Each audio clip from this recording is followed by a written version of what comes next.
4 fatos realmente incríveis sobre a Virgem de Guadalupe.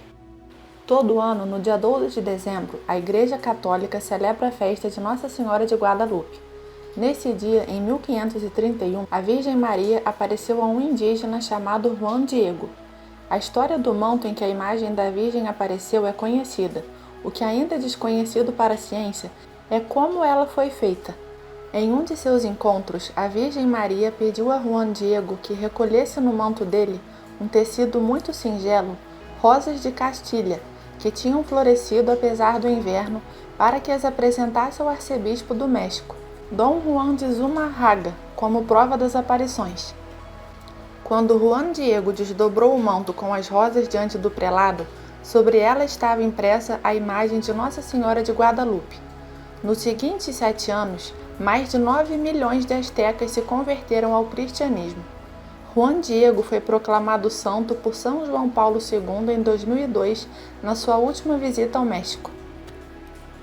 A seguir, 4 fatos realmente assombrosos sobre a imagem de Nossa Senhora de Guadalupe que ainda intrigam a ciência. Primeiro, ela possui qualidades que são impossíveis de replicar humanamente.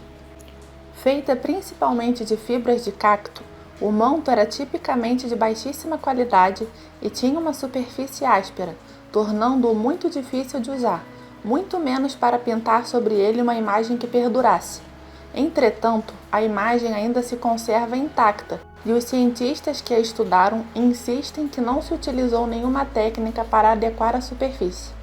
A superfície onde está estampada a imagem, no entanto, é muito suave, assemelhando-se à seda.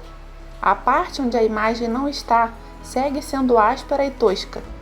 Mais ainda, os peritos em fotografia infravermelha que estudaram o manto no final da década de 70 determinaram que não havia traços de pincel, dando como resultado uma imagem que foi plasmada toda ao mesmo tempo.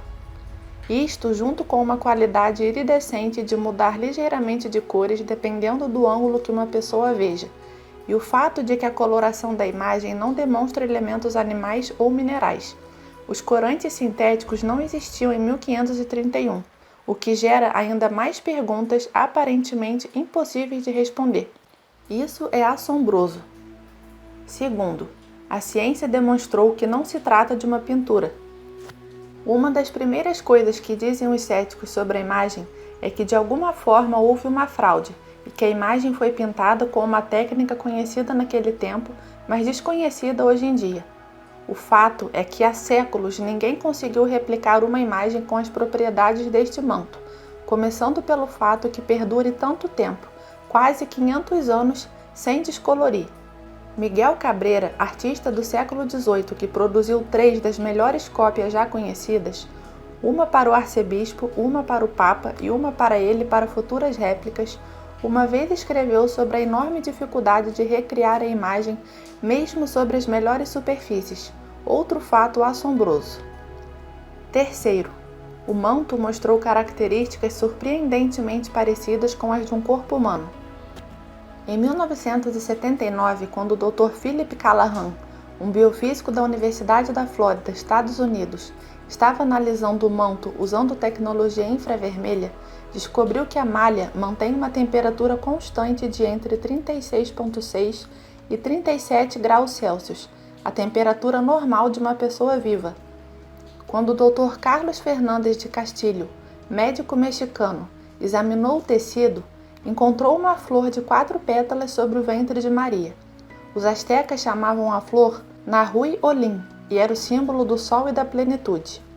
Depois de mais exames, o Dr. Fernandes de Castelo concluiu que as dimensões do corpo de Nossa Senhora na imagem eram os de uma mãe por dar à luz dentro de pouquíssimo tempo. E como sabemos, 12 de dezembro, dia da aparição, está muito perto do Natal. Finalmente, uma das atribuições mais comuns e descobertas reportadas estão dentro dos olhos da Virgem na imagem.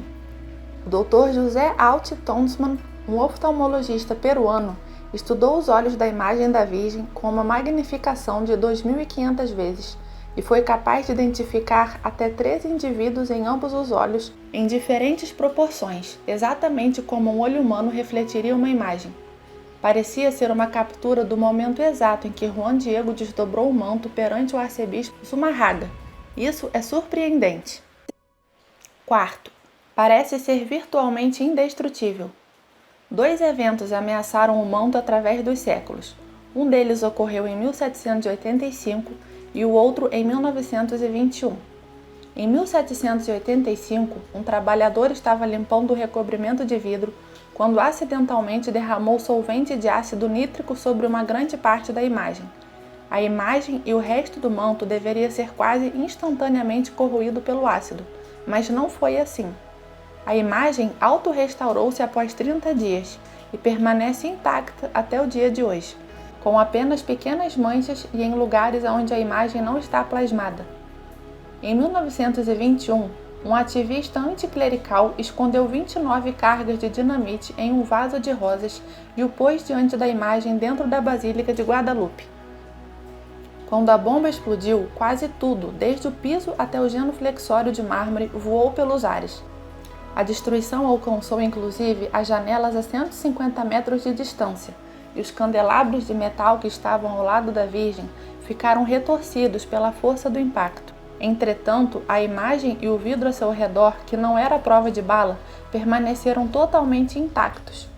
Um pesado crucifixo de bronze que terminou completamente dobrado para trás evidencia a força das dinamites que deveriam ter estilhaçado o vidro e repartido o manto por completo. Outros detalhes do manto ainda chamam a atenção de cientistas e fiéis, como os seguintes: o cabelo solto da Virgem, símbolo asteca para a virgindade. As mãos, uma mais morena e a outra mais branca, mostram a união de 2 raças. As 46 estrelas do manto mostram exatamente as constelações vistas no céu daquela noite em 1531. Os raios que simbolizavam para os astecas o brilho do sol, a maior divindade desta cultura, os quais se intensificam no ventre da imagem onde Maria carrega o menino. A lua sob seus pés, que há demais de evocar a imagem do Apocalipse da mulher vestida de sol com a lua sob seus pés, evoca o próprio nome do México, que em língua asteca significa centro da lua. Finalmente, o anjo, representado com asas de pássaros típicos daquela região do México, simbolizam a junção entre a terra e o céu.